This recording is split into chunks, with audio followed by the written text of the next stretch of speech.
As you have been told, this morning's subject is seed time and harvest. Although it bears the same title as my latest book, it is not to be found in that book, for that book is an attempt to interpret some of the more difficult passages of the Bible. I have given you in the 9 chapters a mystical view and also a certain approach how you yourself may approach the interpretation of the Bible. For as you know, it is not a book of history. And so, when I became aware of deeper meanings in the passages than those normally assigned to them, I began to see them or to apprehend them mystically. And so I have given you a mystical interpretation of many of the darker passages. For instance, when Solomon made himself a chariot of the wood of Lebanon, he made himself. No one made it for him. That's what you must do. That's what I must do. That's what everyone must do. And in that chapter, I showed you the wood is not wood, as you know wood. It means the wood of Lebanon is the incorruptible mind. But you make it for yourself. And we showed you the sides, what they were made of, and what the meanings really are. Then we took that very strange passage, the instruction to the disciples to take off their shoes or provide no shoes when they travel. And we showed you the word shoe is not just the thing I wear on my foot. It is the symbol of the Spirit of let me do it for you. For the shoe takes upon itself not only the dirt and the muck that would normally fall upon the wearer's foot, but it protects the wearer from any contact with the outer world.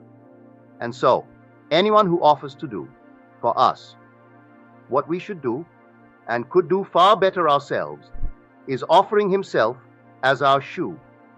And if I would awaken spiritually, I must do it for myself.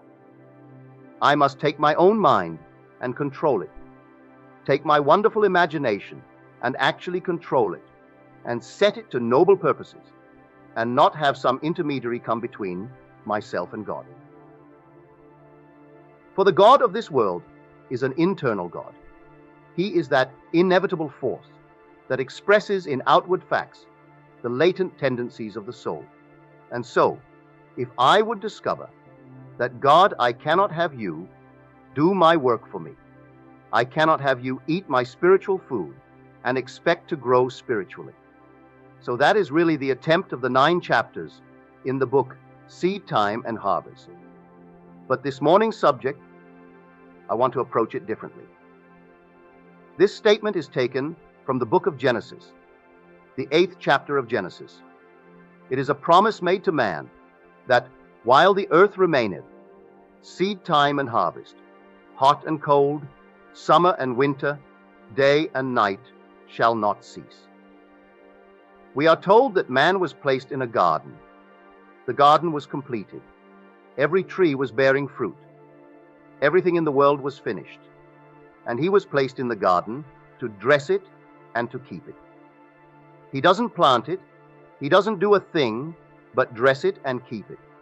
He is not called upon to make trees or to grow new trees. Everything is finished.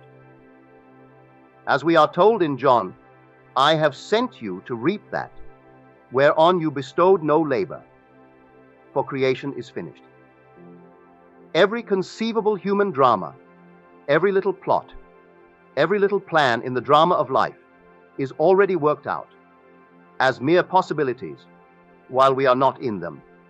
But they are overpoweringly real when we are in them. So man can get in touch with that particular state of his choice. For my imagination can put me in touch inwardly with the state desired, so I am in it. If I am in it, I will realize it in my world. The states in which we find ourselves are the seed time.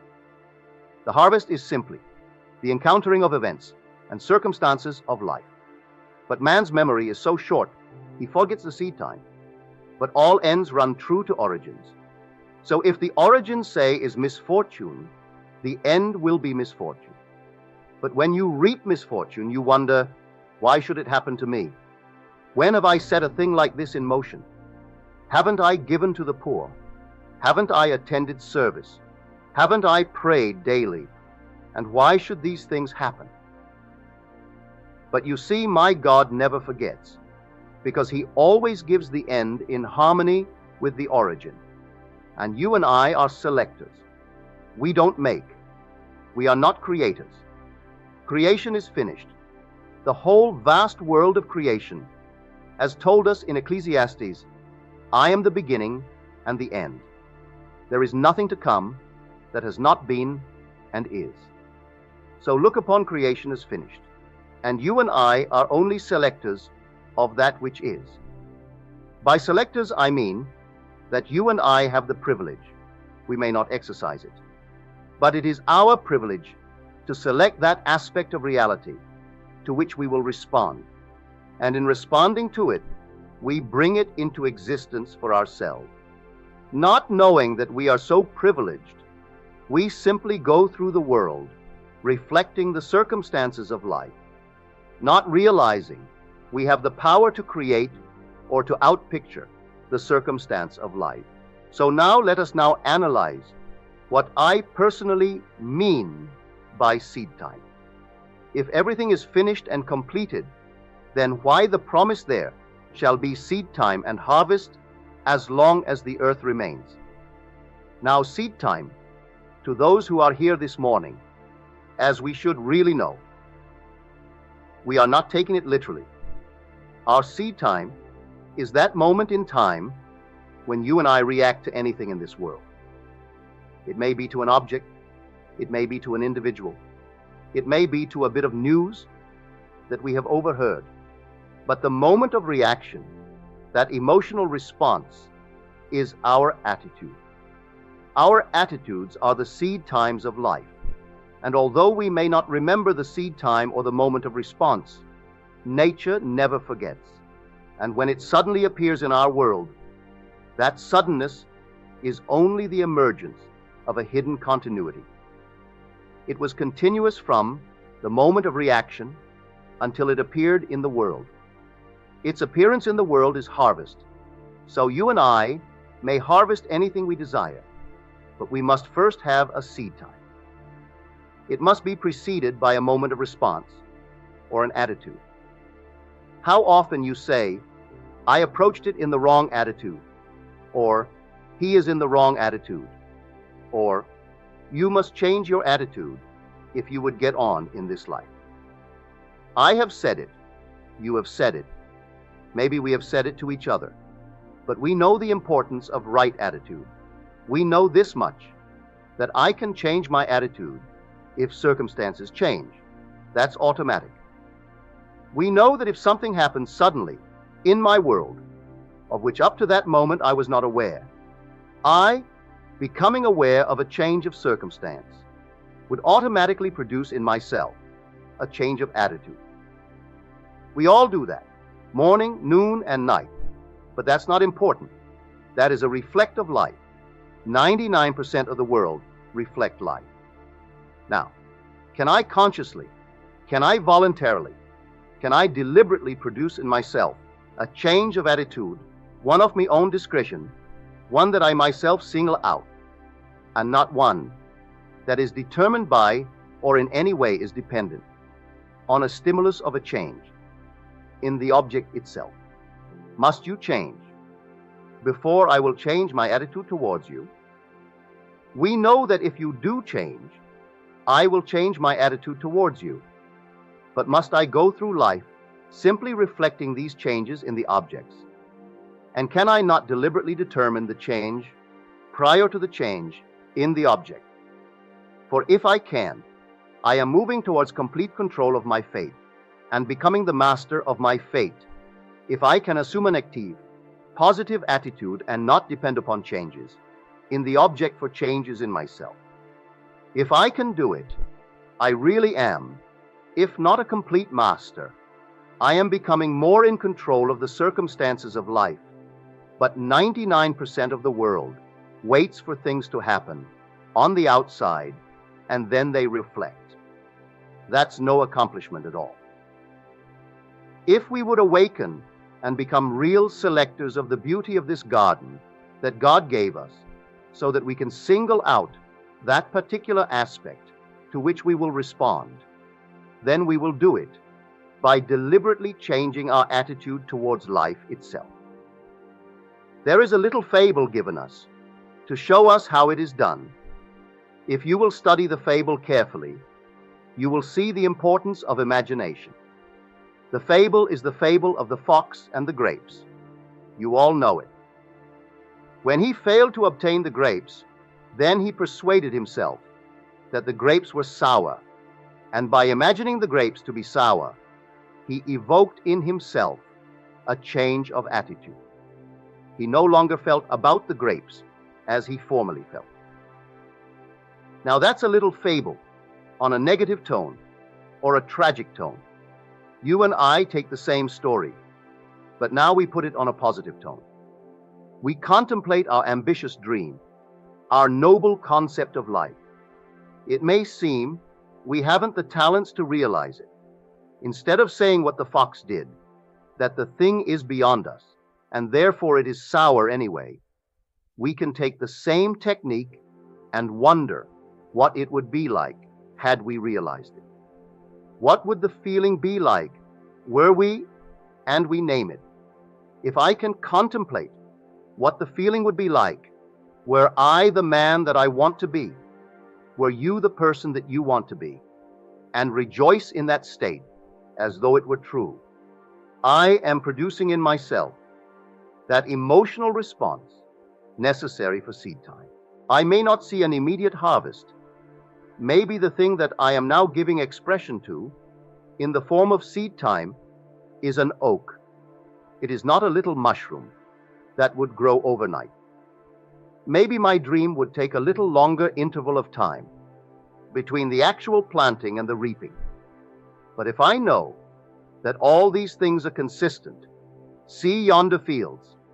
The sesamum was sesamum, the corn was corn, the silence and the darkness knew. So is a man's fate born. So, if that moment of response is the actual planting of the seed, and if it was corn, it must be corn when it appears in harvest time, then I can select the nature of the things I want to encounter in my world. I can take not just Neville as a man. I can take the request first of my circle, my intimate circle, as a family man. My wife's desires for her child, for her husband, for herself, the child's desire for itself, and move beyond my little circle as a family man into the circle of friendships, move beyond that into my acquaintances, move beyond that into total strangers, impersonal states. But if I know the law holds good, no matter when I operate it, if I do it unconsciously or consciously, you get results regardless, and the results are in harmony with the planting, with the actual seed team. Now what is now our seed team today? There are maybe 2,000 odd here. We have 2,000 odd different requests, multiplied by a large number because we have requests for others.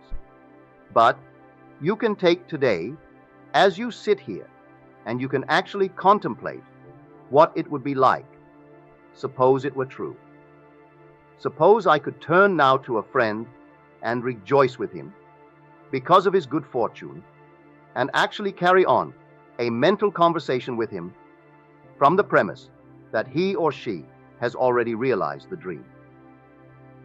Now, as I do it in my imagination, I am setting up within myself a certain change attitude in regard to that individual. I am producing within myself a certain positive, deliberate, emotional response, and that very moment that I do it is seed time.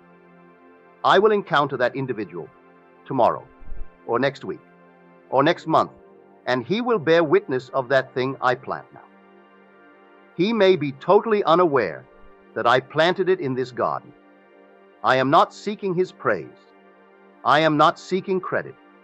I am seeking results. If I see the man become the embodiment of the success I know that he desires, and I desire for him, That's praise enough, that's payment enough. What more payment would anyone desire other than the results? For everything is a gift. Why should I be given more? My Father gave me the garden. The whole thing is in complete and full bloom, and gave me choice.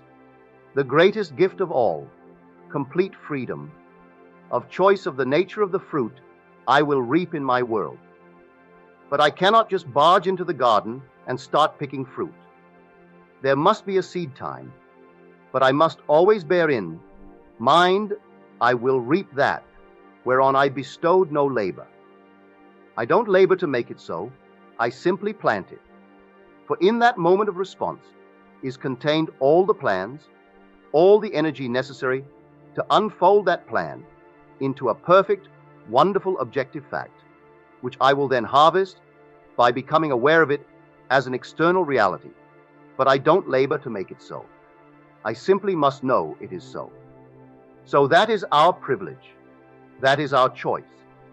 If you believe it, aren't you amazed at the kind of things that you planted, at the kind of seed time that in our ignorance, in our sleep, we allowed to actually scatter in our world? You see, some will say, but why does God allow it? You cannot conceive of an infinite God that is not infinite in every respect. If I was incapable, actually incapable of assuming, say, an unlovely state, I could not be my Father's son because my Father is infinite. And if he were actually incapable of assuming any state, then he would not be God. Everything is within me, but everything. You cannot conceive of something that I don't contain. The most horrible thing in the world, were it not so, I could not be infinite, and therefore not the son of my infinite Father. So God is infinite and gave us everything, but he gave us freedom of choice that we may become selective, discriminative, and bring out everything that is beautiful out of that garden. If I took the piano, the 88 notes of the piano, if I could extract from that piano keyboard every discord, I would not have a piano keyboard. If I could strike a discord, and because it frightens me or it disturbs me, the thing grates upon my nerves, if I could now extract the notes that produce the discord, and then keep on extracting the notes that produce the discord, I would remove the 88 notes.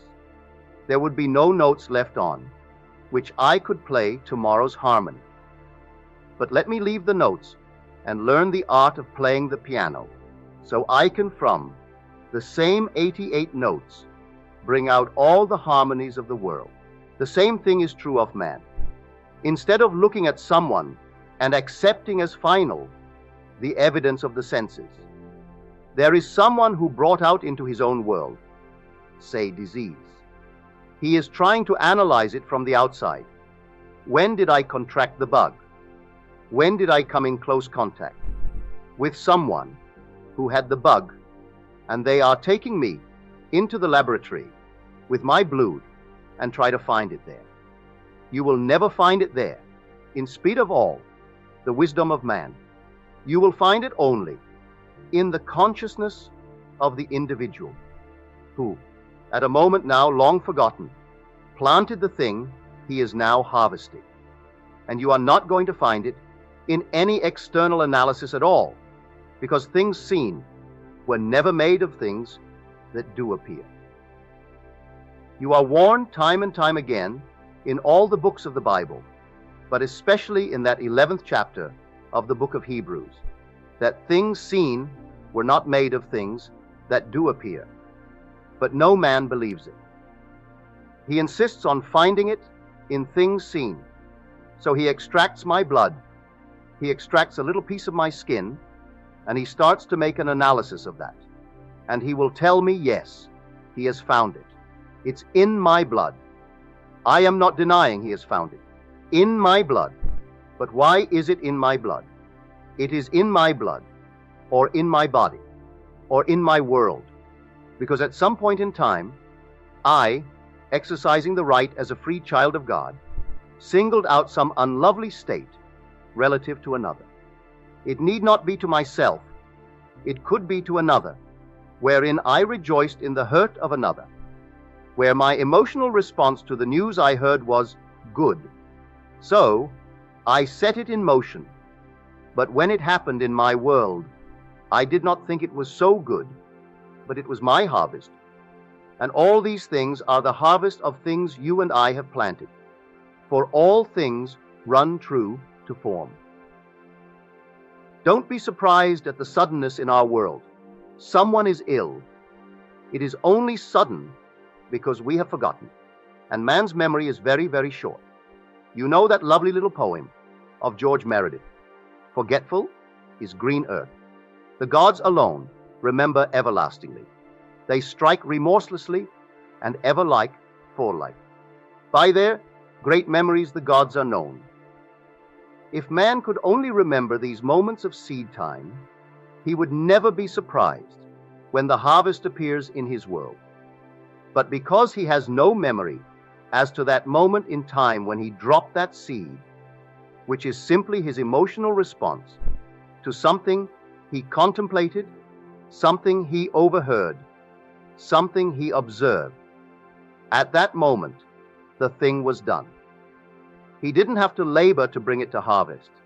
He simply encountered it as something already full grown. So he reaps now that on which he bestowed no labor, outside of choice. He selected it by his attitude, by his reaction.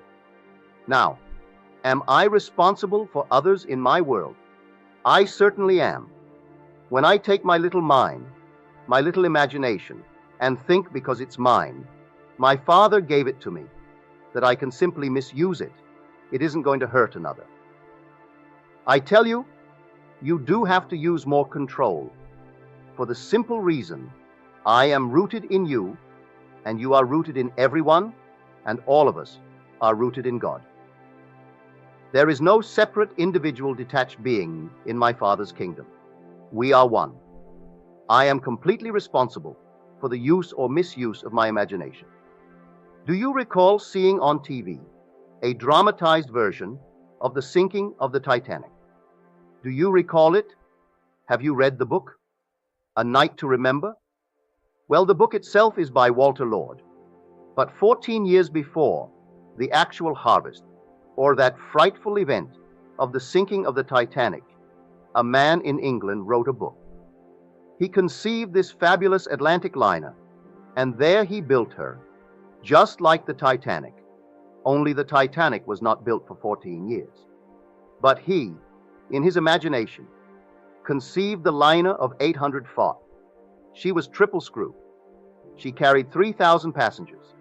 She carried few lifeboats because she was unsinkable. She could make 24 knots, and then one night he filled her to the brim with rich and complacent people. And on a cold winter night, he sunk her on an iceberg in the Atlantic. 14 years later, the White Star Line builds a ship. She is 800 feet. She is a triple screw. She can make 24 knots. She can carry 3,000 passengers. She has not enough lifeboats for passengers, but she too is labeled unsinkable. She is filled to capacity with the rich, if not complacent, but the rich, because her passenger list was worth in that day. When the dollar was 100 cents, $250 million was the worth of the passenger list. Today, it would be $1 billion. All the wealth of Europe and the wealth of this country was sailing on that maiden voyage out of Southampton. 5 nights at sea in this wonderful, glorious ship, and she went down on a cold April night on an iceberg. Now that man wrote a book, either to get something off his chest, because he disliked the rich and the complacent, or he thought it might sell, or he thought this is the means of bringing him $1 as a writer.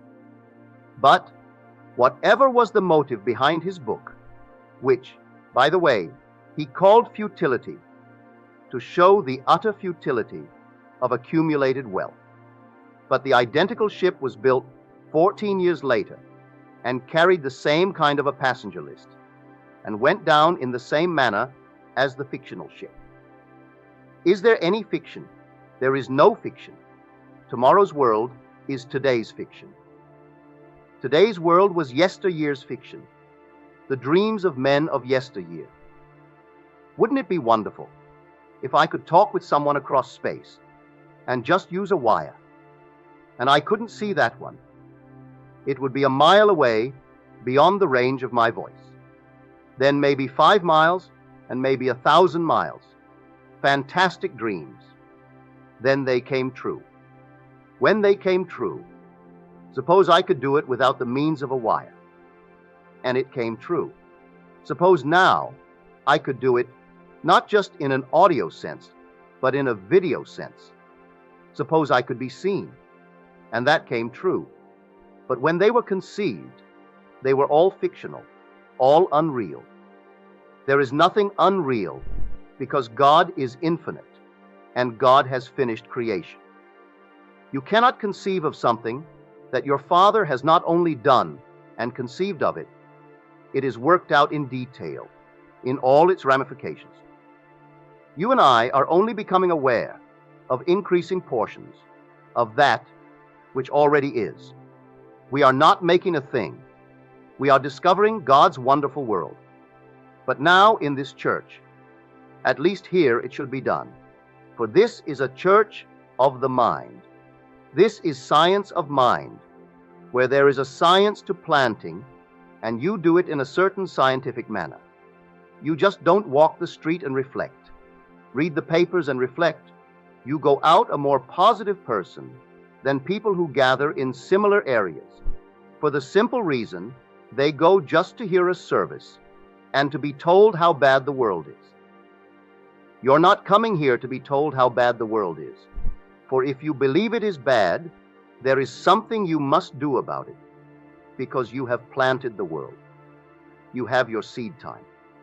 So here people gather to be told how to operate this wonderful gift that the Father gave them. There is this wonderful mind and imagination. So you are told to go out and be choosy in your selection. Single out that aspect of reality to which you want to respond. Success, health, dignity, nobility, something wonderful that you contribute to the good of the world. As you walk by, you are contributing to society. You contribute to the community in which you live, not necessarily by giving dollars, but you contribute by your wonderful seed time. If, in your community, you see the need of maybe a church, you see the need of some wonderful school, you don't wait until people get together. You actually, in your mind's eye, contemplate the joy that is yours because of the wonderful school here for the children, a wonderful church here to lift man spiritually. And you wonder what it would be like were it true. You feel the thrill of witnessing it within. That is seed time. Then, in a way that you do not know and you need not labor to produce, you will encounter that school and that church and these lovely things in your community. So, you plant the seed and let others who think that they are bringing it into being, let them think so. You go about this world planting the good. That is why you are here. We are gathered here on Sunday mornings to discover more and more about this wonderful gift that God gave us, that we may single out all the lovely things in the world and bring them to birth in our world.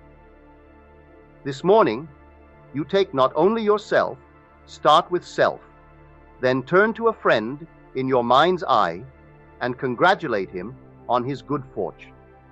Congratulate him on his expansion in his world, and actually feel the thrill of such contact. At that moment of response, that was a changed attitude in regard to that friend.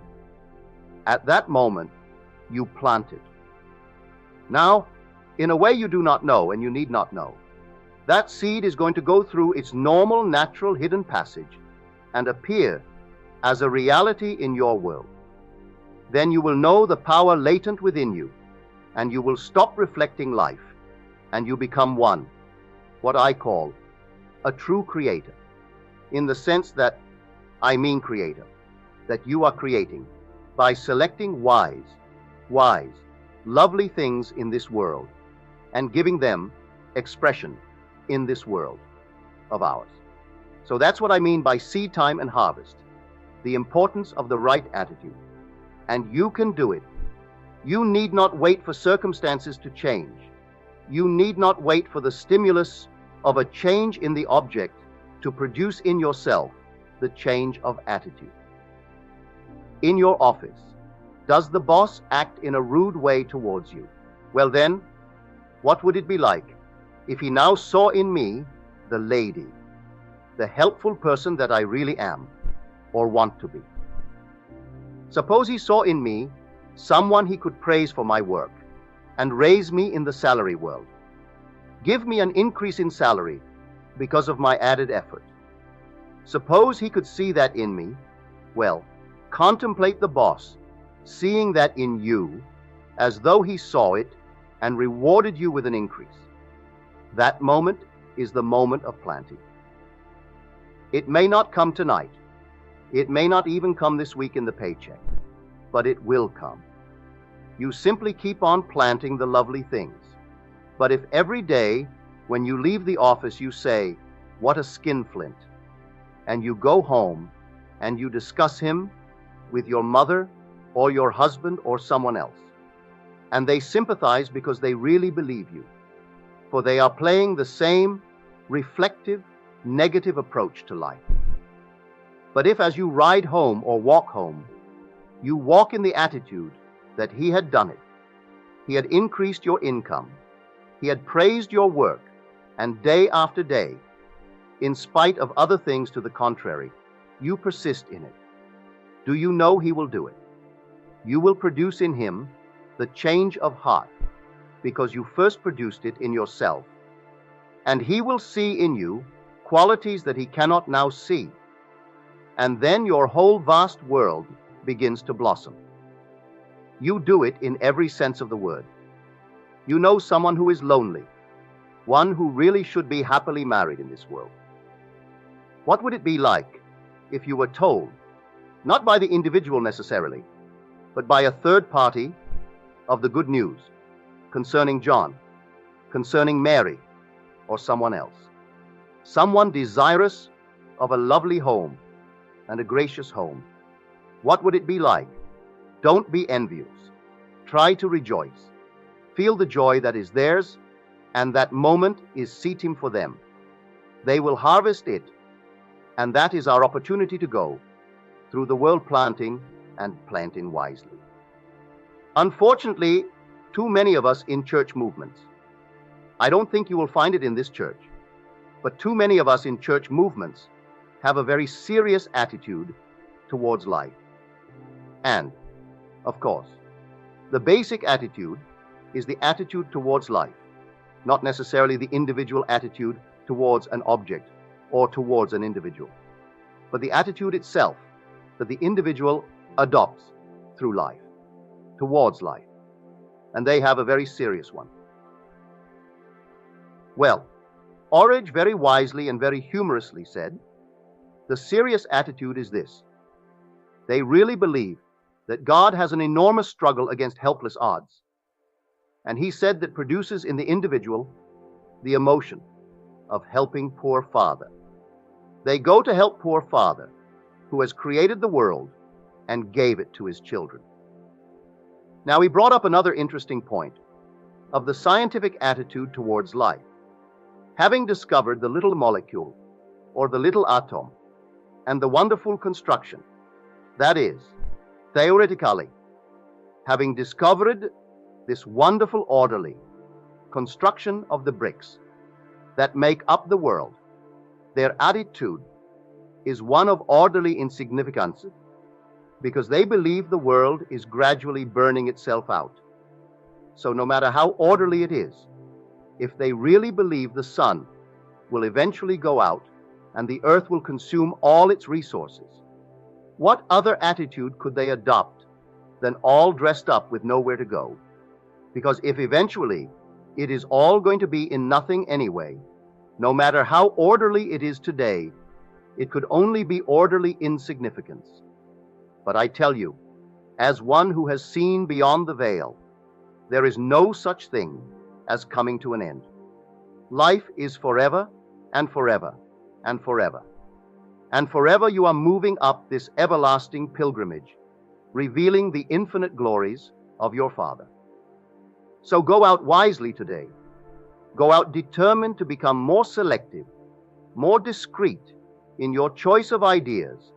You will entertain and single out the idea that would bless an individual and produce in yourself the emotional response that you have witnessed that state in his world. And know at that moment of response, you planted for that individual, and he is rooted in you. There is no such thing as he will not be found in your world, for he is rooted in you. Everyone is rooted in you. Therefore, you will not lose them. It is planted relative to that being, and that being is going to harvest it. And you will know the harvest when it appears in his world. You simply plant and let the harvest take care of itself. Now my time is up.